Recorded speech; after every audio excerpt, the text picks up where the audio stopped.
This is Spellcast. I'm your host, ShillPhish. This is a weekly show that we do. If you'd like to be a part of the Spellcast, just shoot me an email at shillphish@gmail.com. ShillPhish@gmail.com. All one word. Tonight I have ghosts. When I say ghosts, I mean JonTron. we have JonTron on the show, and we also have Arif. He's not JonTron, actually. Hi. He's JonTron. He's not. This is JonTron. He's not. Dude, it's JonTron. Listen to him. Lies. There is no way I am JonTron. Listen to that voice. He doesn't want to admit it publicly.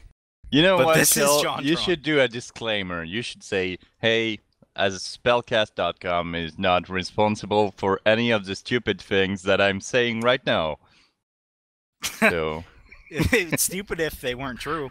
Hashtag I stand with JonTron. Is it really that close? Like, when I watch a JonTron video, I do not hear myself in those videos. But I guess it's one of those internal voice, external voice things that I'll never really get. Hey, can you hear me? Yeah, what's up? Also, we have Okay, Roguestar there we with go. us. So say hi, Roguestar. Hi, what's up? It's Roguestar. Not much. Thanks for coming on, man. Scrub game developer and the guy on the IRC logs. Fuck you all. Disclaimers. Yeah, I suck Arif's cock to be on this podcast because I'm desperate. Yeah, fuck you. It's true. Yeah, there you go. By the way, What are I you like how even you, doing here? I invited I don't him. know. You can be with Milo. Why are you here? This I is don't the show know. where you can come on to speak unfiltered.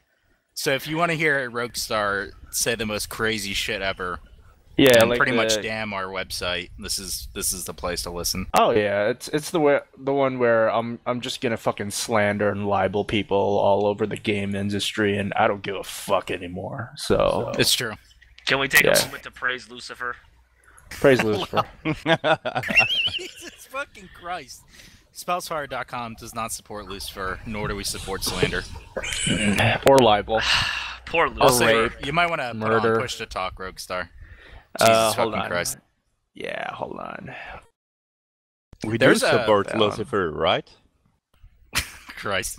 I hashtag I stand with Lucifer and JonTron.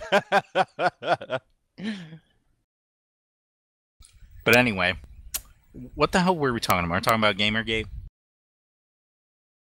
Neutrality, how there is no neutrality. I would like to hear about Roguestar telling us how his week has been, since he's been on many talks, many radio shows and all. Hey, what's up? Sorry I can't do push to talk because I can't figure out what the fucking button is, but I'll be on continuous for now. I guess I got invited to a whole bunch of talks, like just streams, people randomly inviting me to them, and It's Yeah, because of invite- us. okay, sure. Go on.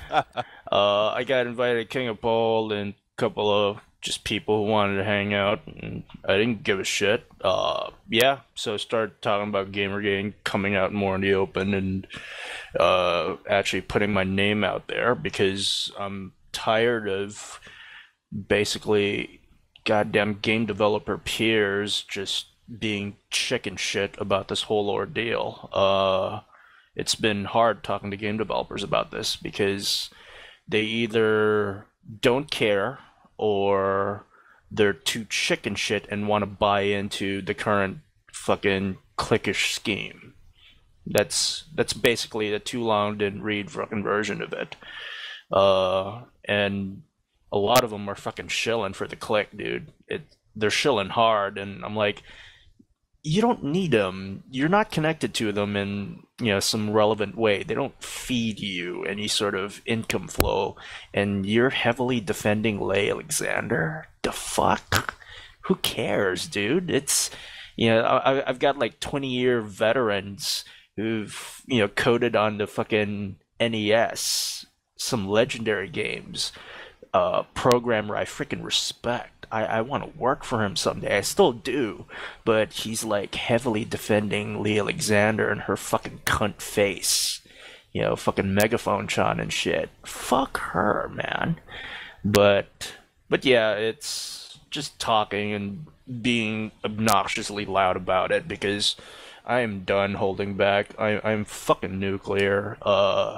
The rest of my fucking peers are a bunch of chicken shit cowards, and hey, let's see who fucking sells games this goddamn fall season. Let's see who gets caught up and tries to ride on the right and wrong and tries to fucking do the medium voice of this shit and try to do all that image crafting stuff of like building and like having a good name. And I understand Arif's concern and review major's concern about we got to tone down the rhetoric. I understand that from the gamer side of you. Yeah, you got to have a moderate voice and you got to fix this shit. But I come from the fringe, dude. I'm fucking out there. I'm out for fucking blood. I'm in this. You are definitely out for blood. I'm in this until fucking careers, marriages, and goddamn legacies are torn apart, and none of that has fucking happened yet. Do you None think of it that will? has fucking happened Are we yet. gonna see people get fired or what? Pretty soon, yeah. Pretty soon. I'm just waiting for winter to fucking winter is coming. Oh Christ. Q4 is coming, and a lot of them are really isolated from all this shit because right now they're all like Fortress Siege up and locking down their Twitters, Facebooks, LinkedIn's. People are losing money over this. That's a They fact. should. And it's from my end of it, a lot of this shit needs to change. I want to destroy the relationship between AAA devs and some of these sites. It needs to disappear. It needs to fucking end. And whoever's listening out there, if you're part of the fucking blogger cabal, I'm circling you like a hungry fucking wolf. Seriously. There's only like 7 people here, so you don't have to worry about that. I don't give a shit. This message is going out to the cunt cabal of Kotaku, Polygon, and the rest of your fucking friends at GDC and PAX and goddamn Twitter and whatever, Digra and all your fucking shitty ass platforms. The wolves are fucking circling, they're sniffing blood, and we will find your trails. We will expose it. We will drag that carcass to the fucking light, my friends, and we will feast. That is a fact. Jesus that is Christ. that is no longer something that I am postulating and holding back. That is a fact. All right, and we're not talking even about black hats here or whatever. The black hats are gonna go fucking insane with you all. But I'm talking about just the wolves. We're gonna drag this all out, and we're gonna drag it all towards fucking winter, and we're gonna feast, and that's a fact. Expect this, motherfuckers. Can I interject for one moment? I What's don't up, mean to ShillPhish? interrupt your I would like to interject fucking sacrament. and All right, remind go you ahead, that Binary. it's GNU plus Linux, and that Oh, come on, no more memes. Christ. I appreciate your blood campaign, Roguestar, and Lucifer appreciates it too. Y'all told me to JonTron operate is without scoring a as well. filter. You're welcome to operate without a filter, though I do like to recommend our viewers that spellfire.com does not endorse blood campaign or sicking hungry packs of wolves onto journalists. Rickstar definitely, I feel like he does represent, kind of a view that a lot of people for Gamery have, and, they want justice. Maybe not on the levels of attack dogs dragging journalists out and eating their blood. No, But, it's a metaphor. people like It's a to see- You metaphor. drink Yeah, blood. yeah. You don't, I'm you don't joking. eat blood. All right, I apologize. Or you spread I wasn't blood. aware. Well, Oh, actually, if you do freeze blood, you can eat it since it's No solid. one's eating blood pops. Christ. Well, the point is that people want to see, what they perceive to be justice, which is people being fired or people stepping down, particularly these journalists. And I can speak to Lee Alexander. I mean, what upsets me the most is that Gamasutra is, geared towards game developers. Gamma And here Sutra she is. owns IGF and owns GDC. That's it. You don't have to say anything else. They That's own true. it. The fact that they own IGF and the allegations that have been going around about that being rigged has been one of the bigger reasons why I've been in this fight. I mean, I'm not a developer. I'm a big consumer, but I'm also a big consumer of indie games. Especially since, the Steam platform allows a publishing platform for these indie games, but there's ones that are getting more press than others, and then you get them and they're not quite that well, and you're finding out that these indie games areas are having the same problems that we've been having on the AAA sector for years with paid advertisements or whatever. But on the indie sector, it's not quite so much that big of money, but it's still the same attitude. And yeah, it's sex instead of money in some cases. It's not even that, because honestly, there is money to follow. Above all that, above all the allegations of the sex or whatever, you know what? There is actually money to follow, and I always believe in that. Believe in following the money. It doesn't matter the political rhetoric. It doesn't matter anything like that. Follow the money, because at the end of the day, someone is making more money than the people below at this. I've been saying this for a long time, that a lot of this seems like a sort of scam. Not so much a pyramid, but what I've been trying to say is a crowd surfing scam. Definitely, there's definitely money at the root of it. But to get back to what I was saying about Lee Alexander, is she a topic on herself? I mean, she is a megaphone, to say the least. Well, yeah. Anatomy-wise and everything. She's, in the beginning, I was not like, we should not have people get fired. I mean, it should be fair. But since the guy against us are not fighting really, they are fighting dirty, we should not give a shit about, oh man, she's gonna get fired. Oh, too bad. She made enough connections to find another job, even as a burger flipper. So we should not give a shit anymore. They won't. They are self-righteous. I mean, they don't care if they are wrong or right. They want to basically exterminate anything against them.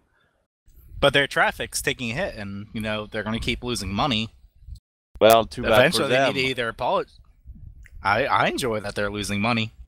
Polygon right now is trying to offer some membership things for like $20 a pop, which is something they haven't done until Gamergate. Now, I don't know if that's a business decision that they've been cooking up for quite a while. I work in at least a moderately sized company, probably about the same size as like a Polygon or Kotaku would be. And business decisions percolate for months and months and months, but the timing seems very suspect. Like that bomb threat, 6-month-old bomb threat article, right? That was a timely article. That is so. It's 6 months great. late, but it's still. But 2 still minutes late as well. Yeah. Well, day after, 6 months after. What's the difference? They also started this. And I agree with Arif when he says that the war rhetoric has to turn down, especially with people like me. But this is, on its own, an information war.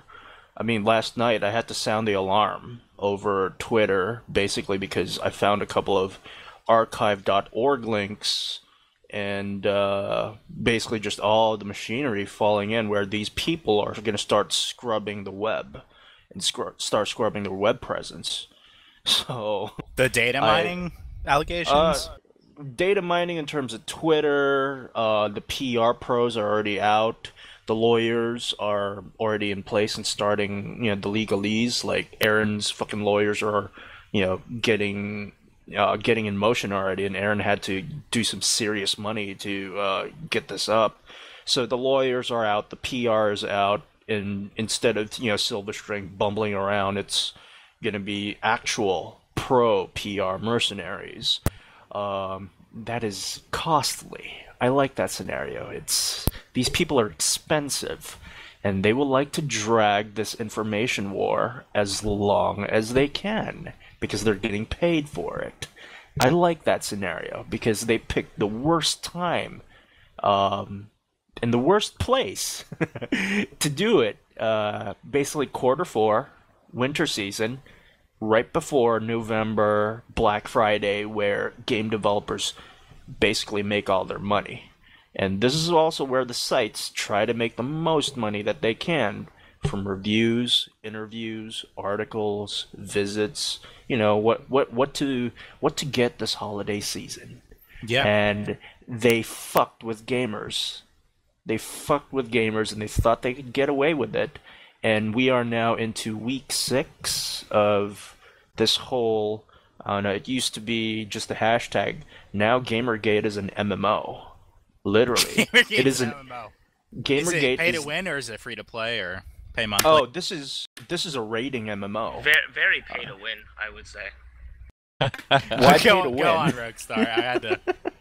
Well, anyway, go on. Because a lot of money has to funnel into a lot of these PR firms, and what you're seeing, especially at the beginning, I mean, I agree with Roguestar about this. This is an information warfare, and I've been saying this since probably, well, I came in like around the tail end of week 2, probably the beginning of week 3, is when I started to actually give a shit, because I was like, well, this is taking a long time for the internet to expunge. Usually the internet attention span is like, what, 1 day, half a day?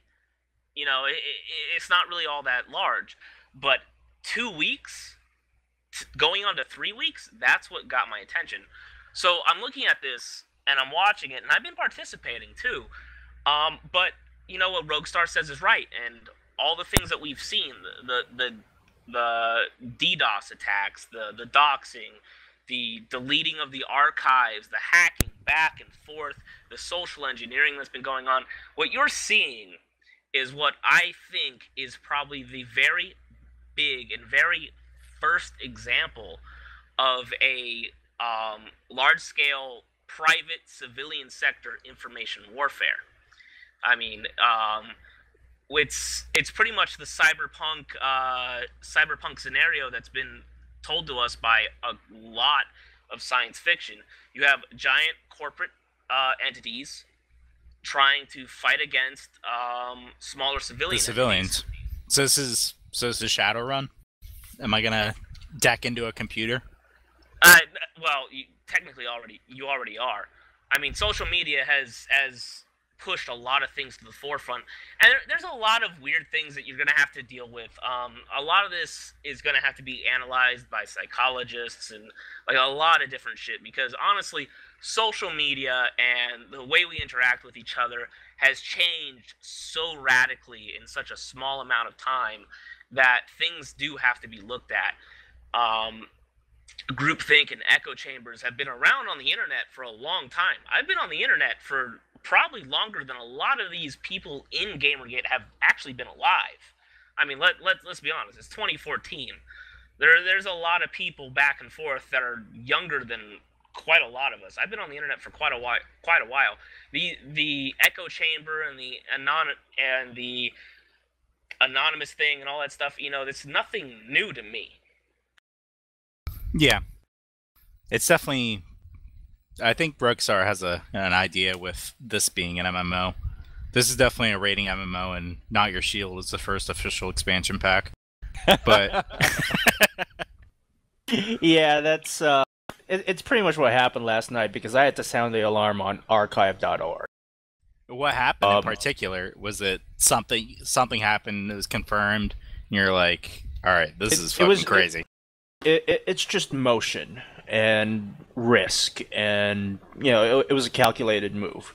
So to explain it, somebody on escapist forums started warning that, hey, we got some KYM links that are being deleted from archive.org, and those were used as counterexamples, suppose, or whatever.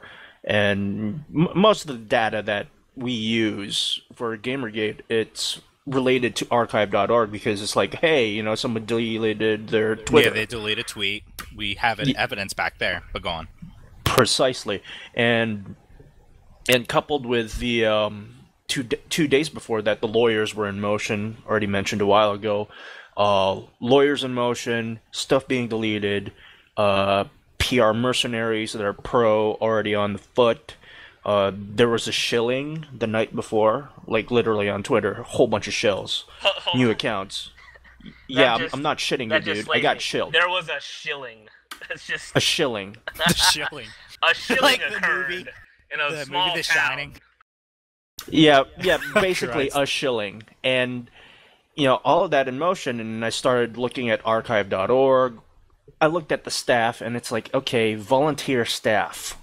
Check. Volunteer means anybody can volunteer, which means anyone can influence, which means anyone can infiltrate, which means anyone can try to gain sympathy for their fucking SJW bullshit. Then I looked at the bios. It's like, yep, typical academia, hipster, academia, hipster. Okay, that's academia rest there. Then I looked at the terms of service. Archive.org. If you look at their terms of service on the site, you will see that anybody who has content broadcast there, they can request for it to be taken down. So if you are Zoe Quinn or literally who or whoever, and you want something scrubbed off, you can just ask, and there you go. So basically, if you are listening to this, if you're part of the Gamergate movement, you definitely need to try and keep your own separate archive, a more personal archive. Precisely. That alarm was already sounded last night, and the risk was there, and I was like, okay, these people are starting to move. It wasn't really like, oh my god, the IGF scrubbed everything. I didn't look at the IGF archive pages even. I haven't yet. Someone was claiming it. I think Fart to Continue is saying that the IGF archives were being cleaned off. So I tweeted him. Originally, it was supposed to be a stealth thing because we didn't want to trigger the enemy. Here's the wartime language again. I'm sorry if it sounds that way, but it's operating like that. And so I talked to a whole bunch of guys who had more followers or as much followers as I on Twitter. I was like, hey, pass this around, tell everybody to start recording, saving, just hush hush.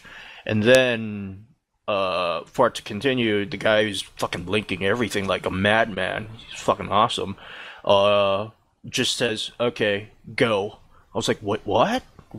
No, go. I was like, dude, we gotta go stealth. He's like, no. And he just broadcast.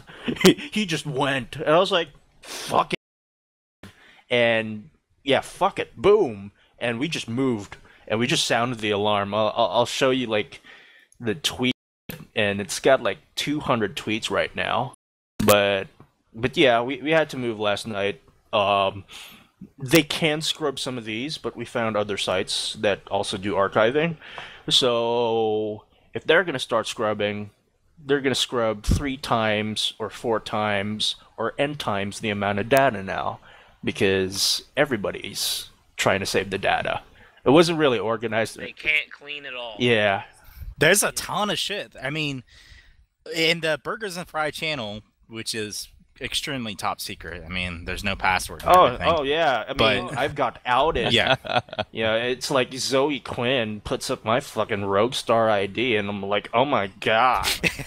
Look Even at that. spellsfire.com was also featured. It was great. Yeah, Speaking of Roguestar, I've been emailing this Roguestar game company because of this one asshole that keeps like just spamming. Oh yeah, shit I mean, ever. I And have to can't talk get to him Roguestar fired. because They he is will me. not fire him. Yeah, it's impossible for, like, I don't know, they don't get that the CEO or the CTO of the company and the guy who owns it for some reason can't fire himself.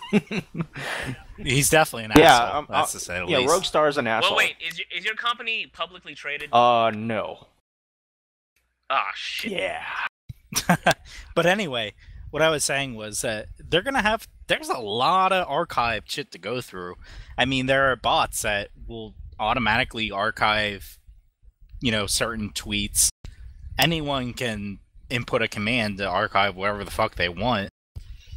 And the channels, the IRC is open 24/7. There's always people in it. There's always people archiving data. There's got to be at least 1,000 different pages. At least. Yeah, the problem with archive.org though is it was an authoritative point. I mean, it is the Internet Archive. It's piece of history. It's got academia connections. It's got government connections. So if they start scrubbing, they're literally scrubbing off history. And then all the stuff that you backed up, they're saying, oh, they doctored that. They get that argument now. But yeah, it's just making the enemy's job harder from last night because, the war started.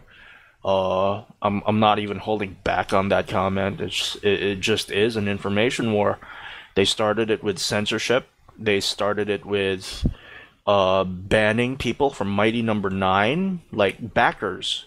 That is Yeah, unbelievable. I can't that is believe that fucked shit. up. I'm a Kickstarter indie game dev, and I will never do something to my backers in such a horrendous manner, where someone starts a comment or a thread in their forums that they paid for. It is a backer thing, and they blocked them from Twitter on the main fucking Mighty Number Nine Twitter, and yeah, it was basically an SJW community manager. She's practically useless. She's already Oh, I've heard the story. yeah. Go I on. would honestly suggest that the rest of the company probably has no idea what's going on in the community management and probably does not care. Yeah, I would say not care. It is a Japanese company, and Japan seems to not really be in on She's this whole practically Gamergate thing, and I can't useless. blame them. She's already It's a different Yeah. market over there. Well, they've never had a reason to respond to it. Honestly, what's the biggest criticism that levied against the Japanese game developers in the most recent history? I would of, say not care. this whole Western debacle. What was it? Dragon's Crown, where one stupid idiot decided that giant breasts were what pedophiles wanted. Pedophilia. I mean, and some developers, some art designers sent that dude like pictures of a bunch of the naked, like shirtless dwarfs, saying this is what this guy That's wants. hilarious. Yeah, it's comical over here to them, and I've seen a lot of things where people have tried to get the Japanese developers into the argument, into the debate. One of the ones I've seen is Kamina. I don't know if I'm pronouncing that right, but the guy who's behind Devil May Cry and Wonderful 101 and games like that. They've tried to bring him in on the argument, and he wants no part of it. He just keeps blocking anything that's tagged with that, and that's understandable, simply because it really doesn't apply over there. It's a bit of a culture war in the West, and I hate having to say war, simply because of what Arif said before. There is a big militarization of this, and I have to wonder, like, how much of that is just a Western, like a Western construct where we militarize and we draw our lines and we draw up our forces into these sort of debates. I claim responsibility for that one. Thank you, you warmongering motherfucker. Yeah, I seriously do. When I joined this Gamergate thing before it was called Gamergate, I believe it was about 3 days before Adam Baldwin coined the thing. I was actually riling up the channel. I'll admit that I was riling up the channel. Hey, you got an information war, guys. This was right before, or actually, I joined right around Reddit got this fucking Shadow banning. what do you call it? All that shit. Yeah, the shadow banning. Yeah, and because I've personally experienced shadow banned from fucking Gamasutra. I mean, they can isolate game devs like me a lot. This shit in Gamergate, I'll reiterate it again, they've been doing this shit since 2010. Game developers are easy to intimidate and isolate because we operate in, small wolf packs. Or if you're in a AAA company, you have to deal with corporate PR structures, and you have to deal with your investor relationships. As an indie, you're out on your own. You burn connections, you're burned for good. I mean, people will, research my name on Google. You'll see like 3 pages of fucking article after article that just paint me as one of the blackest names in this fucking industry, and you will tell that I don't give a fuck. Roguestar. Pretty much. Yeah, what's up? One quick thing about being burned and essentially blacklisted in the indie environment. Now, I know that may have been really, really tough probably back in the days of the early consoles. But these days we have outlets like Steam. There's an arcade thing on Xbox Live. There's a lot of outlets for indie devs, and I do wonder just how much does an indie dev require that good press. I mean, obviously for advertisement, yes, but Yeah, I mean, in terms of working relationships, is it really that problematic? working relation. Let's not use the word problematic. That's their fucking language. I Right, don't right. want to use cunt language here. It's a matter of losing opportunity. That's actually the capital word for that one. If you have a lot of bad press, you lose opportunity. It's actually what they say when, don't burn bridges. If in the age of instant fucking Kotaku article, write a Kotaku article and they can spam 1,000 fucking words at you and just ruin your company overnight because that Kotaku article is gonna reflect it over fucking Polygon, all over the fucking web over a day, and then your name's gonna be in Google Cache, and they're just gonna, it's a permanent record, and whoever you might want to deal with in the future will look at those. Yeah. I have lost opportunity because of that. I've lost the opportunity to talk to serious employers, serious contracting. They brought up, hey, your thing in Zynga a few years back that really makes us nervous, and I'm like, well, fuck you, You used to work for Zynga, correct? Yeah, I worked for a black corporation. There you go. He's used to work he's for the turned Beast. sides. You're a changed man. Well, it's not turning sides. No. I had to, and Arif understands this as a web developer. You take the jobs that you can, especially as a fresh graduate coming out of university. Yep. And I took a job. I hated Zynga back then. I was blasting in Mangama Sutra, man. When I was writing my now shadow banned game developer blog. Thank you, Alexander. You've given me ammunition against you 2 years ago. I will now use it. Anyway, I was writing about Zynga back then, and they started knocking on my door, saying, "Hey, dude, we want you to come work for us." Blah blah blah. And I'm like, cool, I'll do that. Yeah, Zynga. This is back in the Wii era, where casual games still make a shitload of money, but this is where people were like, holy shit, casual games make a fucking assload of money. Oh yeah. When I was at the height of Zynga, when I was working there, I didn't even work like a full year. I worked 8 months.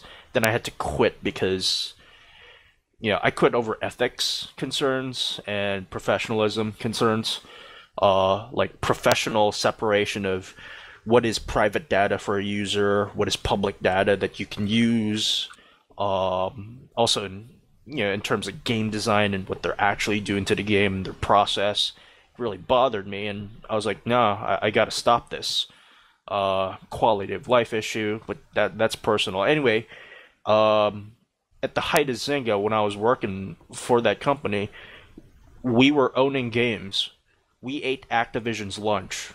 Like the small pot, or the Frontierville game I work with, average revenue we were making while I was working there was $11 million. Yeah, Zynga was making so much money. That's why we had this whole,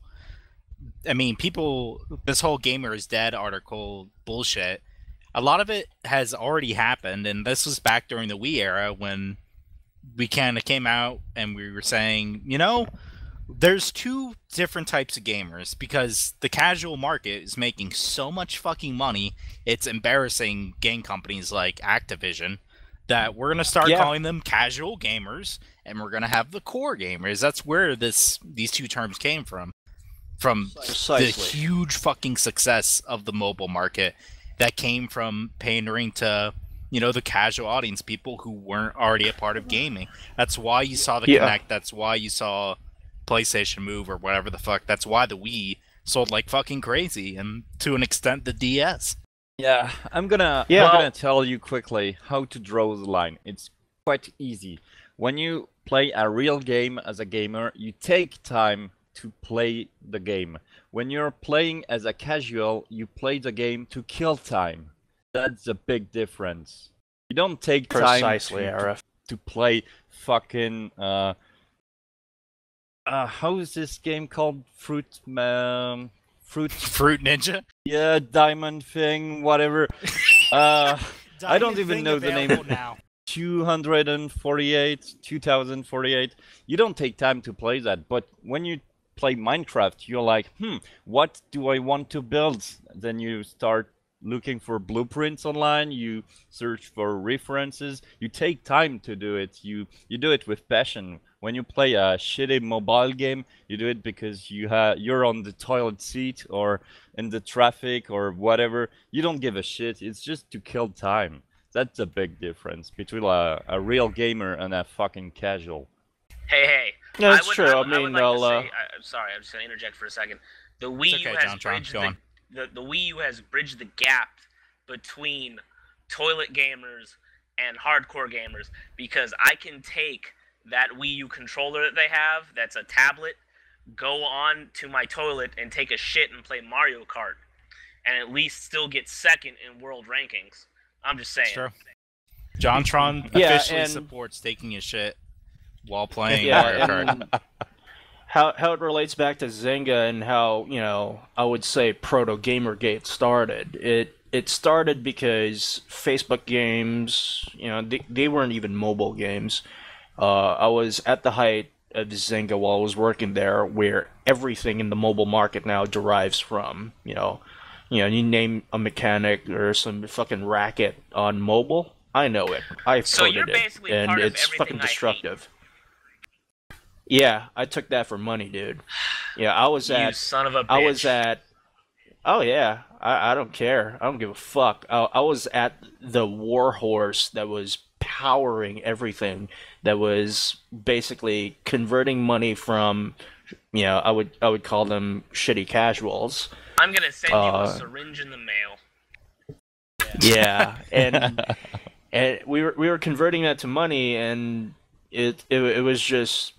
That was a whole bunch of shills trying to get rid of the hardcore gaming audience. They wanted to do that because they were embedded in an industry where these guys, they're not necessarily programmers or artists or musicians or level makers or QA, or even shitty ass writers. I'll forgive writers on this one, but these are people who are embedded in the games industry, very insecure about their jobs and positions.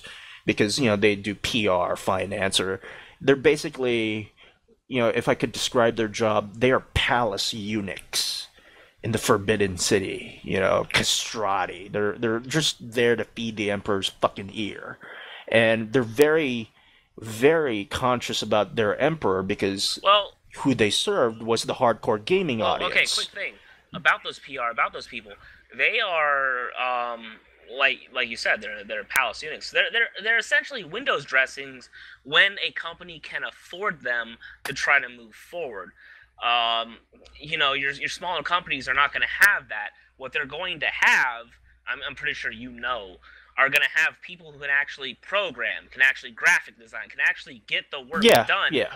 And in the giant AAA section of everything, there is wiggle room for all of that. There's wiggle room for the giant spectrum of all of corporate bullshit.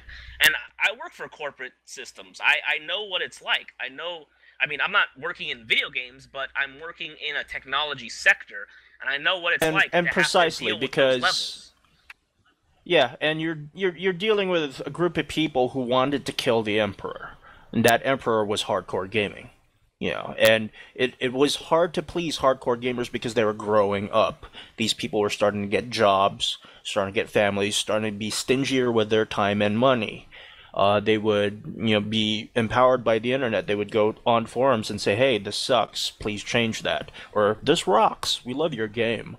Hardcore gamers at that time, I would say between the years of 2001 and 2008, had undisputed power over the web, or over gaming in general.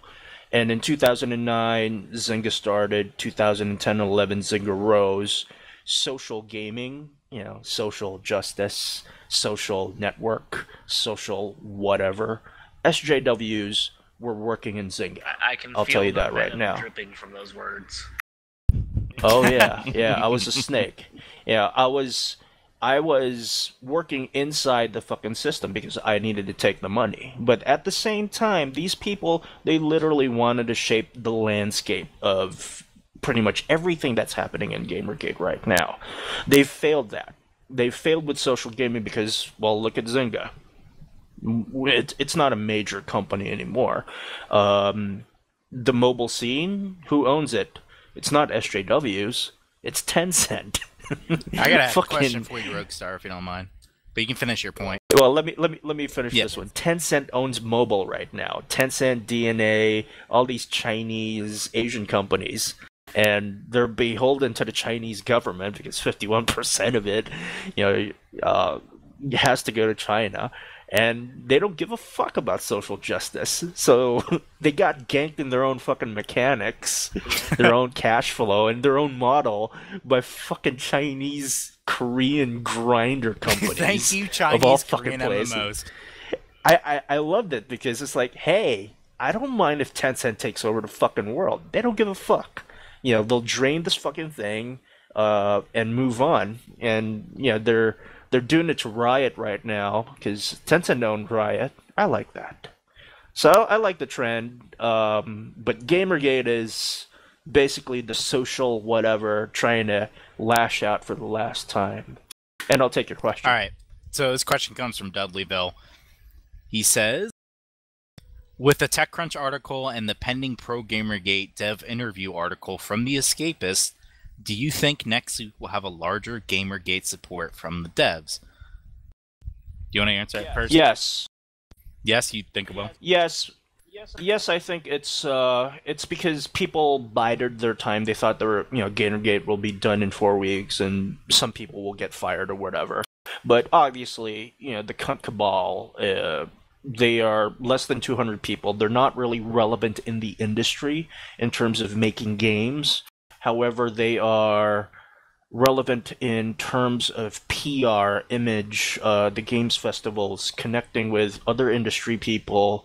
They're connected in the periphery of this sort of, like Forbidden City. They're the fucking palace eunuchs.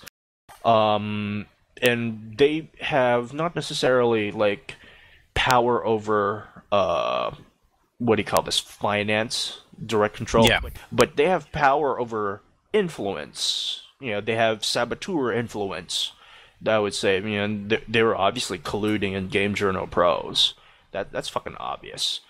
What was happening is right now the game developers, who are not me, the cautious ones, the ones with, mom, dad, kids, family, they're taking their sweet time on this, rightfully so.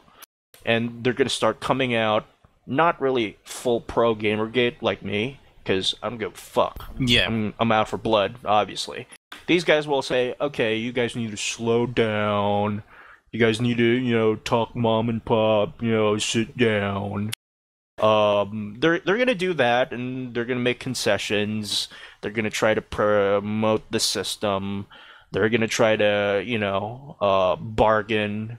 They're going to apologize.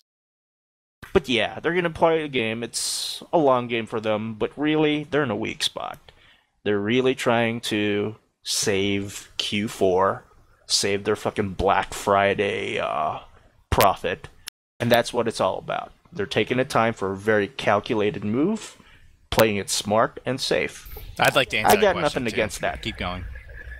Well, I gotta be honest with you. I don't think anything that we're doing now is gonna make a significant dent in the major game developers' wallets when it comes to Black Friday.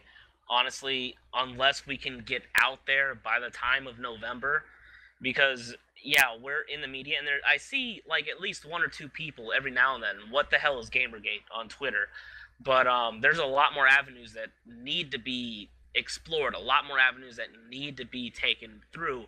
I've been trying to push through Tumblr. Not a whole lot of people are there, but it is a very big blog site. It needs to be pushed through. A lot of people are going to say, "Oh, that's the SJW, breeding ground." That's HQ.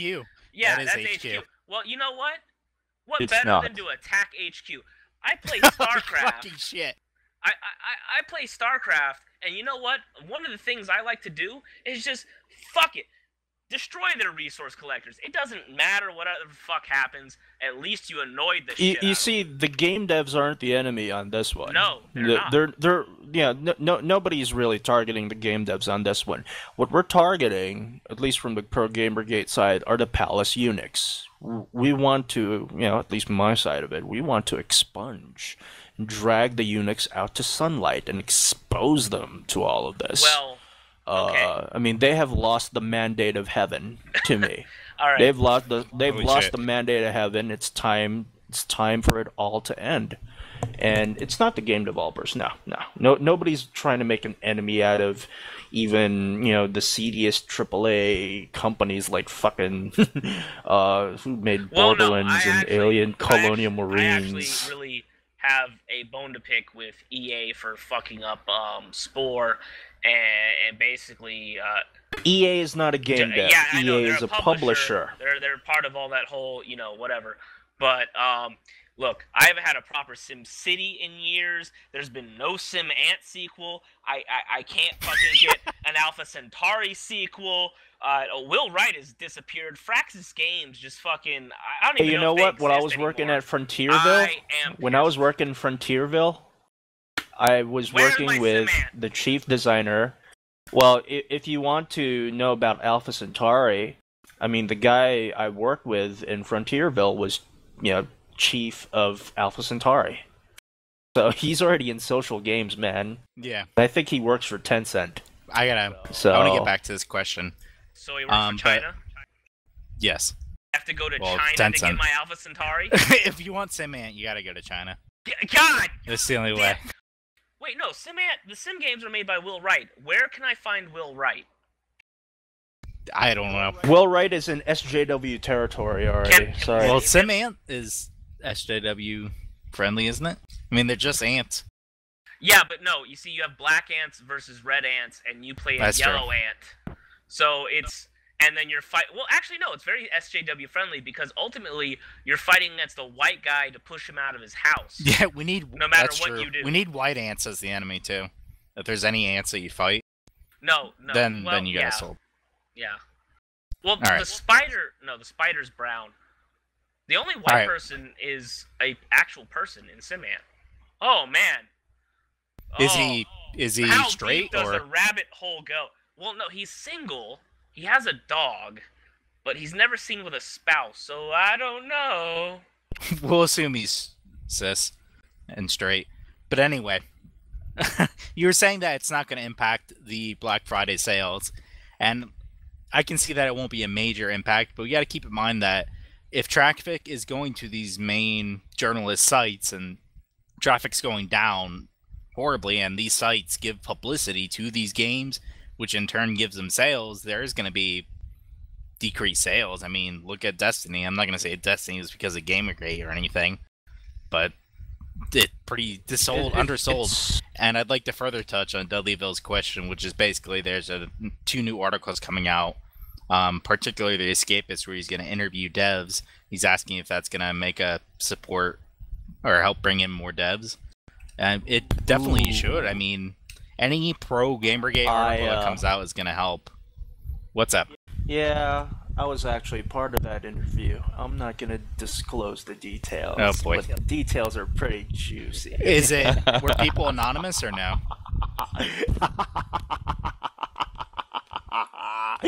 Jesus. Dude. Well, those, What was that? I will divulge not the specific question, but I will tell you this: the article is very in depth. The article is crafted by Archon himself.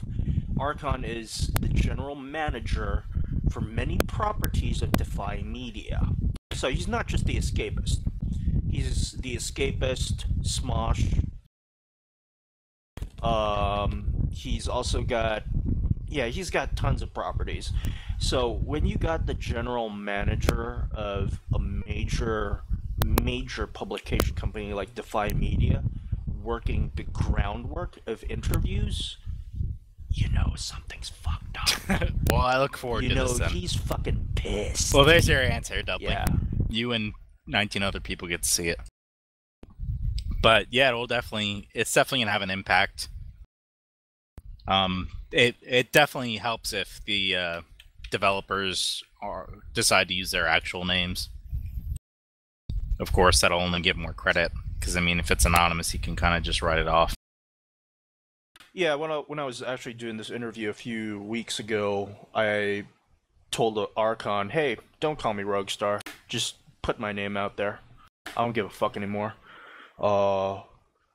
Obviously, you know, before I did that, I secured batten down the hatches, secure email, two-factor, whatever, and secure my online presence. My only, like, weaknesses are the Kickstarter page, which, you know, Kickstarter security, so they'd have to crack that, and they'd have to crack Google.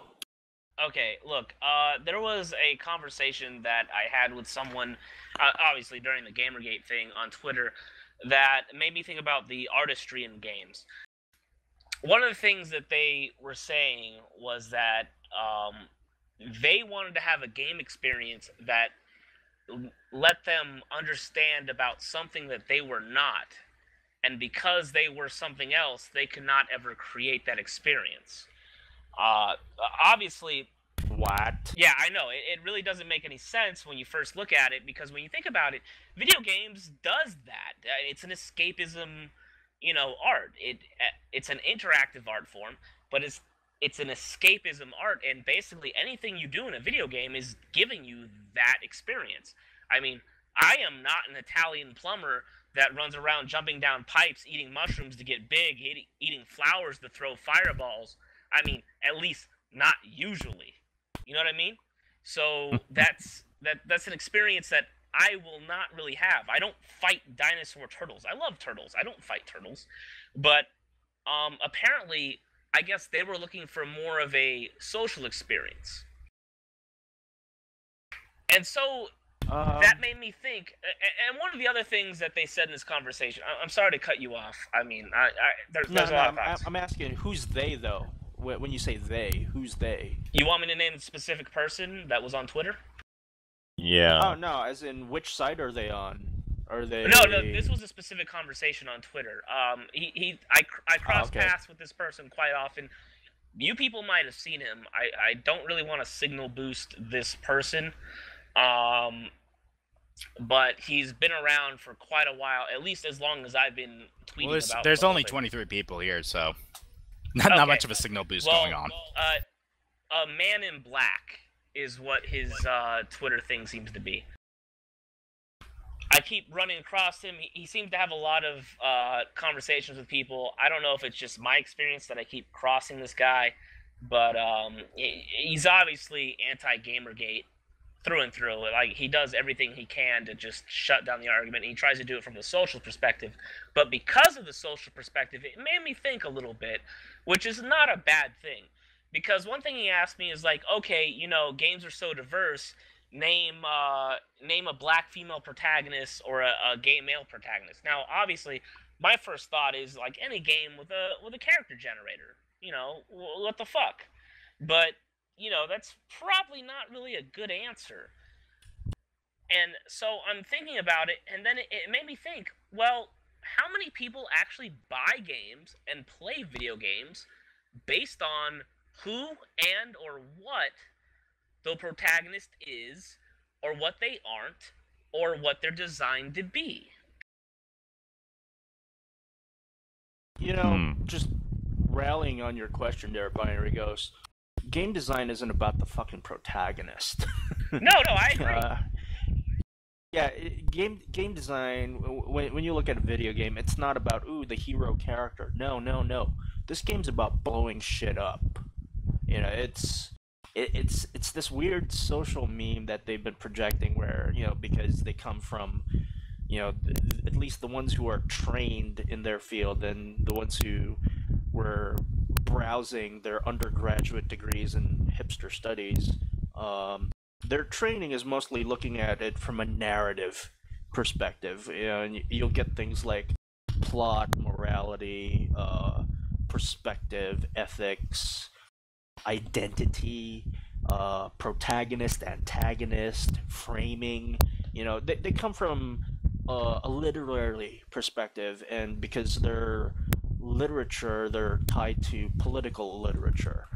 So much of that shit is so peripheral to fucking game design that it, you know, they don't understand that game design at its core is psychology. And how I define video games are, they are basically consensual mass hallucinations.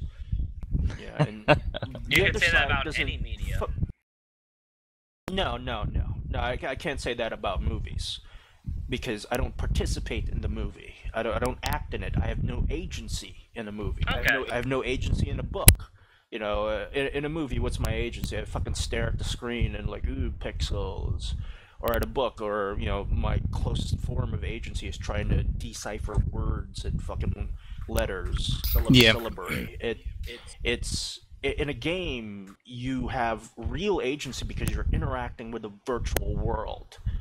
Yeah, and this is something they don't get, that, you know, that interaction with the virtual world, it's not just about the hero, it's, you know, about every tree, every polygon that you go through. It's the player suspending disbelief. And, you know, it's not just the act of suspending disbelief, but also having agency inside a game. They don't get this. They come from a lit background, and they think everything's about fucking lit, you know. So that's why they're having a terrible time with Gamergate, because they're attacking us from a literary perspective, and we're blasting back at them from a gameplay perspective. You know, they don't get us at all. Okay. Yeah. Well, Is this the question about the main characters? Yeah. Can I precisely. butt in, or It did you have addresses- something you wanted to say, Ghost? Go ahead. No, go ahead. About Okay, the whole, I might we need more. add What's up, something. Arif? Yeah, I might Please add cut me off. something. Yeah, sorry, dude. I'm kidding. Go ahead, go Basically, ahead. what these guys don't get is that video games is a business. You are in to make money because you have people to feed, you invest money, and you want return on investment. What this game do is that they push a political view. They don't give a shit about business because they don't know anything about business. If the guys don't put a female playable character or whatever in any game, it's just because it's not gonna appeal to their audience, the guys they are targeting. And besides that, someone in the chat pointed out that a lot of fighting games do have female characters. If these games were realistic, those female characters would have basically 50% less health and strength than male characters because of testosterone, which is the normal state of biology in real life, but they don't. So you could say that in video games you're more equal, whether you're playing a male or a female, rather than in real life, because they scale up things so every character is equal to each other, usually.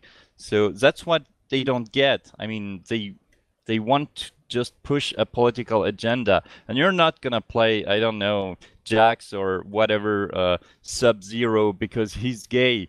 And I think he's gay for Scorpio, but whatever. I mean, Definitely. Sub-Zero and Scorpio, the greatest gay story. Get over here. Oh boy. Get over here. Oh Christ. Come here. What I was gonna say was that. Get over here. Christ Almighty. Yep. Sub-Zero, Scorpion. Come we here. Confirmed it here. What I was gonna say was that someone brought it up with Assassin's Creed Liberation. The games like these come out. Remember Me came out. The original Mirror's Edge. You know, these games didn't necessarily sell that really well. So is a game company going to look at this and say that we need to make female characters the main character? Not that I'm saying it's right or wrong or anything. Beyond Good and Evil, did that do well? I mean, people herald it. It seems like if you want to sound like you have credibility as a gamer, you'd reference that game. It's pretty much that and that fucking Colossus game. Okay, wait. I played Beyond Go Good on. and Evil, and I played it as a $20 like. My cousin and I used to went through this very poor phase during the golden PS2 era, and when GameStop wasn't so shit, where we would go to GameStop every other week and have a budget of like $20, and we'd call them like $20 miracles. We'd like pick something off the thing for $20, and we play it. We played a lot of Onimusha. We played Red Ninja. We actually got Zone of the Enders 1 and 2 off of that type of mentality, which has been pretty fucking awesome, to be quite honest with you. The PS2 greatest hits were amazing. Yeah, but go on.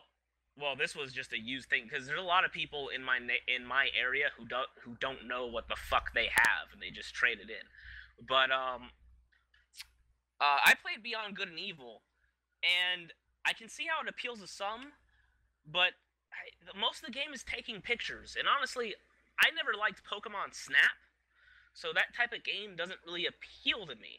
Now, you go to a game like what's the one where you're basically first-person parkour? Mirror's Edge. Mirror's Edge. Mirror's Edge kind of appealed to me. Now, I played it on PC with the wrong kind of graphics card, so when I tried to turn on like the full graphics stuff, that shit went south. But Mirror's Edge, that type of shit appeals to me. It doesn't matter what the protagonist is. What matters is the gameplay. Now, I know there's quite a lot of people who liked Beyond Good and Evil, but as I understand it, Beyond Good and Evil didn't really do very well. And that needs to be taken back. It's not a matter of protagonist, it's a matter of gameplay. Because you look at something like Tomb Raider. Tomb Raider does fantastically well, or at least it has in the past. And when you look at Tomb Raider's gameplay versus like anything else, it doesn't matter what the protagonist is. You can have anyone doing flips and jumping and shooting and shit like that you did in the old Tomb Raider games, and even in the new Tomb Raider games. The new Tomb Raider game, even for what it gets, is actually a pretty solid game. Honestly, I would consider it like a semi-stealth thing. It's not really in the vein of the old Tomb Raider, but you know, that's fine. But when it comes right It was down worthy. yeah, when it comes right down to it, I guess what I'm saying is this. Look, there was an allusion made to movies earlier. You can have any artistry you want, any sort of art direction, any sort of message you want to put in your media form, but you must execute the basic tenets of that media form correctly for that to make sense. With a movie, you can't just like have shitty little photography and like maybe some shitty sound design and maybe some haphazard editing and say, whoa, well, there's an artistic message behind it. No, you've got to execute those things well for people to not only want to see your movie, but for them to actually be able to accept and digest your artistic message. The same thing with a video game. A video game has to be able to have gameplay. It has to be able to be played. If you have a shitty game with shitty gameplay, now, you know, there's a lot of games like, oh, you know, the story will keep you along. Well, no, that's not true. What will keep you along in any game is the gameplay. You know, you need to have controls that respond. You gotta have. Actually, there's a lot of different aspects. There's a lot of flack that's given to a lot of various games because it turns out to be just shitloads of cutscenes, like Metal Gear Solid series. As that has gone on, it's become, let's watch Metal Gear Solid, let's not play Metal Gear Solid. But when you get right down to it, that series is beloved because, yes, you're going to have a 20-30 minute cutscene. That's a given. But the gameplay you have is going to be so fucking solid that you're going to want to continue on, and it's actually going to driving you on to actually do the story. Same thing with a lot of RPG games. And I think that's, you know, Rockstar hit on this. They want to hit from a literary point of view, and you see a lot of these smaller developers, these people that are popping up overnight, making these like essentially RPG Maker games, these walking simulators, these Twine games. I'm sorry to say, but they're making them, and it takes like a weekend to make. And yeah, you know what? They might have a very solid story to them, but the gameplay isn't there. And I think the bigger controversy has been because, as gamers, we are looking into gameplay first. I didn't give a fuck about the story of like Mario Bros. When I first got it. I didn't give a fuck about story of like Captain Skyhawk. I barely give a fuck about the story about anything. Kingdom Hearts 1 and 2. You know what the difference between 1 and 2 was for me? Kingdom Hearts 1, yeah, it had a crazy ass fucking story, but the gameplay was solid. Kingdom Hearts 2, they tried to push the story way too much, and I basically, after 2 hours, I was like, I'm fucking done with this. I'm done, because the story could not make up for the gameplay. And the gameplay in Kingdom Hearts 2 was a little bit shallow. At least I gotta interject here, if you don't mind, but finish up. Interject with your GNU plus Linux. But you can say story doesn't matter, but to look at Kingdom Hearts, for example, yeah, they push the story, but that's a series that a lot of people go fucking crazy for these days. I played Kingdom Hearts 1, I played Kingdom Hearts 2, I like them both. It's been a while since I played either of them, but it has like the most convoluted fucking story ever, and people are into that shit. And to touch on your other point about basically people aren't caring about stories, so the main character really doesn't matter to an extent. The point is that these social justice advocates are pushing that, story is super huge and important, which it is to some people, and that's fine. I enjoy story as well. But they push this, and they push that they want a female character, but marketers are going to look at games that did have a female lead. They're going to see that they probably didn't sell that well, and how do you think they're going to react? Dude, do you think they're going to put their needs first or what? Metal Gear Solid, best example. First game, it was great. Then they asked the female audience what kind of character they wanted, and they ended up with this androgyne guy, gay faggot, whatever, and the game didn't sell. That's it. So they said, fuck it, we're done with it. And then Death Threats to Kojima. PC RPGs, I mean, a lot of that depends on story too, but there definitely needs to be gameplay of some sort. Otherwise, it's just not even a game. Yeah. I mean, fuck, I forgot the point I was going to make, so I'm just going to shut up. Alright, well, that's fine, JonTron. Did you have anything else to say, Roguestar? I think he's gone. Arif. I had something to add, yeah. Basically, I'm pretty clear on that, sorry. Go ahead. Walking simulator and that kind of game, I don't consider them as game, because basically what defines a game? A game is a set of rules and conditions where you win or where you lose. If you take like StarCraft, for example, you lose when your units are dead. In Mario, you lose when you have no life left, and you win when you free the princess. In these walking simulator games, there is no set of rules besides physics rules, basically, since you're walking around. If you take an example, Flower is what? It's not a game. You just fly around with your petals and you do shit. It's nice, it's interactive, but can you consider it a game? No, there is no high scores, there is no winning conditions, there is no losing conditions. In terms of game design, you cannot label it as a game. It's not a game. An interactive screensaver, maybe? Yeah, well, let me ask you guys this. What about visual novels? You're all up on games aren't about stories. What about visual novels? Well, point and click novels aren't really. A point and click would be a game, since the story begins, ends. You have a story, but you can fail. Like if you take an example, a very old game that I really love, Zack McCracken and the Alien Mindbenders. You can lose the game if you do the wrong action.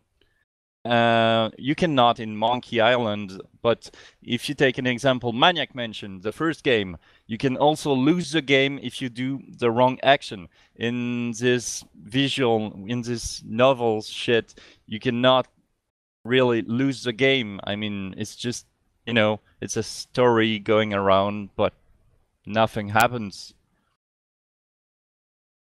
Yeah. There are some people in the chat that are saying that story is important to them, but I have to ask these people in the chat. Yeah, story's important, but can you actually stomach like a really really bad game for the sake of story? Like, just imagine your favorite game for like whatever story you want to have in that game, and just imagine the shittiest gameplay ever. Could you really stomach it past an hour, hour or two, or the magic number that seems to keep popping up since Final Fantasy 13, which is 20? You know, Final Fantasy 13 better after hour 20. I hear that Destiny is better after level 20. Same thing with a lot of Diablo 3, which I actually bought because I came into like this weird ass like sale on the PC version. But I was talking to people about it. I was like, oh well, you know, characters don't really get into their own until after level 20. So it's like a magical level 20. But can you actually stomach something if it doesn't draw you in, at least on the gameplay aspect?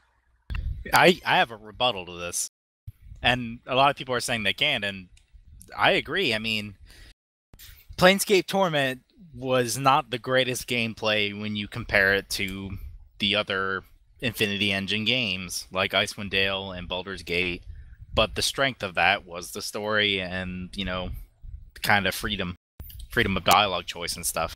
Okay, but at what point do you start to feel cheated?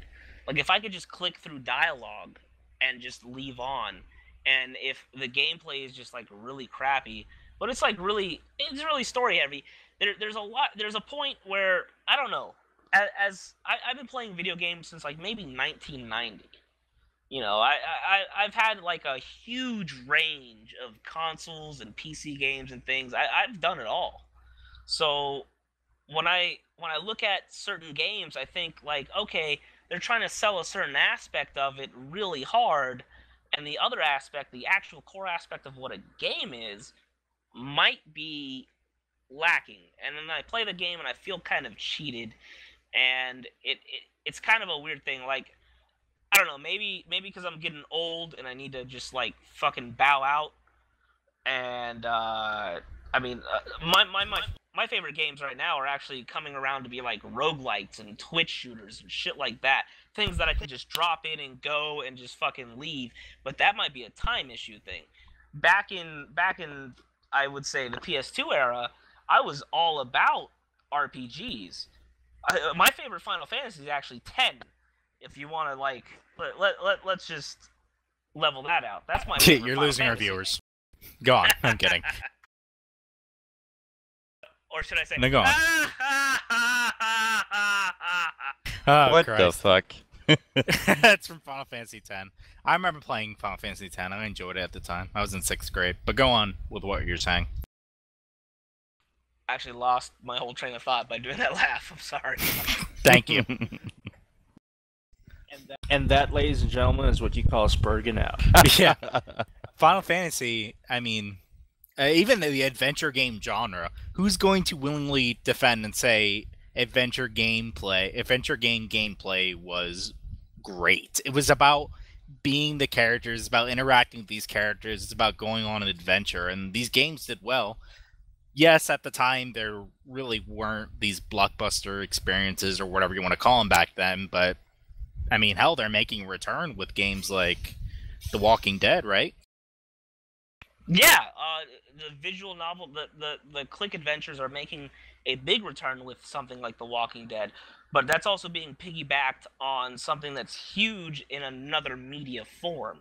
That's basically probably one of the very few cases of video game tie-in that you're going to see that is being very successful. And it's not because it tries to emulate what's being shown on the what I like to call a static screen. You don't interact with TV like Roguestar was saying before, but because it takes those elements and makes its own system out of it. There's a couple Spider-Man games that have done that, but it's basically probably the one of the very few times you're going to see that. They used to call them movie tie-in games, but it's a TV show. Where you're going to see that cross-media thing actually making sense. and it's a learning experience. But because of that, you're seeing a lot of cross experience when it comes to people that are crossing that media gap. So you're seeing people that are enjoying the Walking Dead story. You know, they might enjoy it on TV. They may have never read the comic book, which, you know, that's fine. And they're going to go, well, there's a video game here. I want to check out this video game. And they're going to check it out, and it's going to be this visual novel, click this, click that, you know, immediate consequences or whatever. But you're always going to continue, and that is great for that cross-media experience. But it never seems to really cross back. Remember the Blood Rain movies? Christ. Unfortunately. They did a Hitman movie too, didn't they? Oh, yeah. Hey, there's the Super Mario Brothers movie too. Honestly, Oh God, I like that movie. you do? I like stupid things. Wasn't Toad like a drug addict or something, or some sort of fucking Basically, it's drug lord? 80s zombie Italian movie Z tier kind of movie, except with Mario. And Luigi? Basically, Let's the not forget original movie is about Mario and Luigi are real life plumbers, and they go into a second world where you can evolve and de-evolve any human being into back to mushrooms, and it's quite weird actually. It would look like the whole ambience of the other world would be like some kind of dirty Star Wars planet. It's quite a weird movie actually. I mean, yeah. Yeah, basically he's right. Like, I don't know. I guess me and Arif have been like the only people who've actually ever saw the movie, but that What? Which movie? the Super Mario Bros. Movie. I've seen it. Oh, okay. Oh. Well, then so you know. You saw it in theaters. Holy crap! Jesus Dude. Christ. Oh, That's a whole. That's the next level. But go on. Yeah, that's the next level. But yeah, that was an example of a translation from one. Actually, you can actually look at that and see it as probably one of the first attempts to take something completely ridiculous and try to ground it into a reality. And they did the best they could. Now that's getting off a tangent from anything that has to do with any conversation, but if you look at the production of that movie, most of the actors were drunk about 75% of the time. John Leguizamo actually admitted to that quite a lot. And a lot of the production staff who were not Japanese said that they were constantly stonewalled by Japanese people, and or there was a huge language barrier where they would say, well, this is what we want to do, and they would just say yes, because they had no idea what the fuck was going on. And after that movie, Nintendo declared no more Nintendo movies, and that's how you end up with the Super Mario Super Show, and that's how I learned how to dance. You swing your arms from side to side, and you do the Mario. Yep. You know, All right. Here's the real. Go on. Eric. another thing, yeah. You know, the second time where Japanese game companies failed miserably doing movies was that Final Fantasy movie. They spent I was a just about to bring shit that up. ton of money on that. Spirits Within. And basically what they hoped was that the movie takes off, it goes big, and they can start a whole new franchise about the main character of the Final Fantasy movie. And I mean, in terms of design, that movie is awesome. 3D wise, graphic design wise, it's awesome. I mean, for when it was done, they didn't have the computing powers that we have nowadays, so it was really, really great. But it was an endless pit where they threw money into hoping that it would work, but yeah, it turned out to shit. The movie didn't work, and this is why Square and Enix had to merge into a company just because of this movie. Well, yeah. Yeah. I remember when that came out, and the biggest decry is like, this is not any Final Fantasy game that they ever wanted. And I think the biggest games that, when that came out in the US, I remember Final Fantasy X was already out, but I think the biggest game that was on everyone's mind was actually either Final Fantasy VII or 8. And they wanted a movie either of 7 or 8. And then that movie came out, and it had nothing to do with any of the games. And honestly, if you look at it on its own right, it's okay.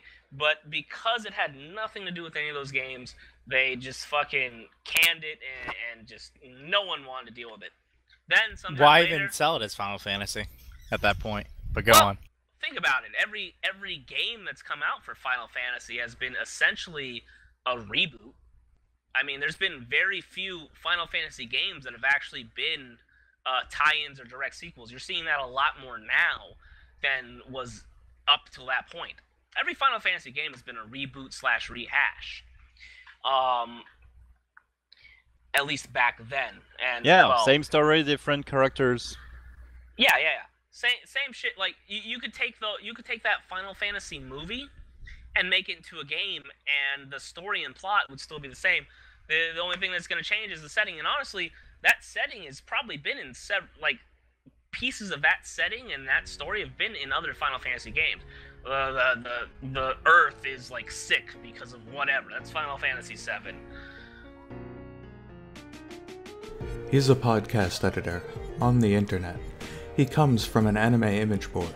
He does it for free. He takes his job very seriously. He does it because it is the only amount of fame he will ever have in his pathetic life. He has a microphone. He won't record an outro for the podcast because he's lazy.